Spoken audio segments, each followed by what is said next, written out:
going on, Jerome's? We're continuing our positional group preview. I don't know what we're calling it for the Minnesota Vikings this season. Now we go to the running back room. Now the Vikings do have the deepest running back room in the National Football League, which is sort of ironic because they're evolving from a run, pass, punt type team to a more 11 personnel, wide open, throwing the ball type offense. But the running game will still have a lot of value. And Dalvin Cook is, when he's healthy, knocking on all the wood, is one of the best running backs in the game, if not the most versatile. And we haven't really seen like Dalvin in the receiving game as much. His career high is like 530 yards receiving in a season. But the Vikings and Kevin O'Connell, Wes Phillips, using him a lot more as a receiver potentially in 2022. You would love to see that. I think that Dalvin has underrated hands. And also number 4, just opening things up, getting him in space as opposed to just bashing him between the tackles, I think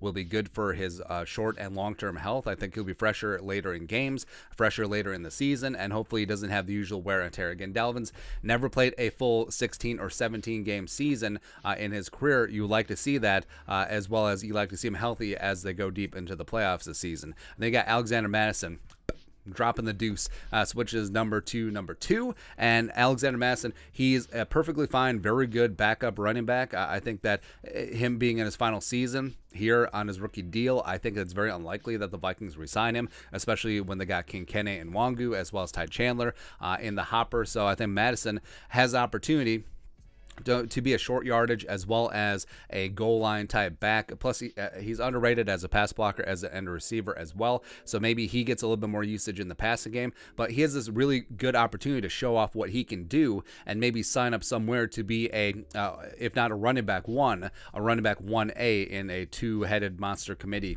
etc. And then you got Kenney, one of my favorite players, because he is just so damn explosive and dynamic every single time he touches the ball. And the pride of Iowa State, he was overshadowed his time in Ames by David Montgomery, etc. So I think that the Vikings, we got a little taste last year where Kenney, he won the kick return job. He took 2 to the house last year. He should have been, if not first team All-Pro, second team All-Pro, whatever, got that chip on his shoulder. So he's already up there as among one of the best kick returners in the game. And you got to get him involved in the offense, because when the Vikings gave him a handful of carries last season, he did some nice things. He is great in the single cut and go wide outside zone running scheme, which the Vikings are primarily going to carry over to this season as well. And I think that Kenney, he has a chance to be a really special player in this league, because given his high-end explosiveness, his high-end speed, every single time he touches the rock, he could take it to the house. And I absolutely love that, man. And let's be honest here. Even though I love Dalvin Cook, the economics of the running back position, I don't know if Kwesi and his modern analytics and economics would lend itself paying so much to an older player at the running back spot, because Dalvin's going to be 28 next season, which is ancient for running back. So we'll see. We'll see what happens. And Madison, like we said, could be gone after this year as well. So Kenney could theoretically and potentially be running back 1 for the Vikings in 2023, him and Ty Chandler. That's kind of crazy. Ty Chandler, the rookie day 3 running back coming out of North Carolina, formerly at Tennessee. I think that the Vikings have lacked a running back like Ty Chandler for pretty much a long time. Maybe going back to Mewelde Moore, where he had, even though Mewelde Moore wasn't this scat back, good receiving, just getting him the ball out in space type running back. And Ty Chandler is a nice change of pace. I think that the eventual pairing of Kenney as well as Ty Chandler would be beautiful in terms of what you want to do for running backs at a 1-2 punch. And then you got Bryant Kobach, who we did a video on Kobach where they already let go A.J. Rose in terms of punting on him so that they could free up a 90-man roster spot for someone else. And they chose Bryant Kobach. And A.J. Rose last year, preseason stud, had a couple of big games.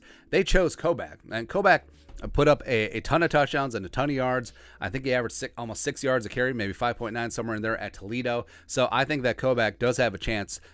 I don't think that he's going to make the roster because the Vikings already go 4 deep at running back. But I think that he is a very solid practice squad candidate, and maybe he emerges as the running back 3 down the line. And then, even though the Vikings are going to play a lot more 11 personnel this year and they're sort of phasing out the heavy packages, fullback is still important. CJ Ham, for my money, is still one of the best fullbacks in the game.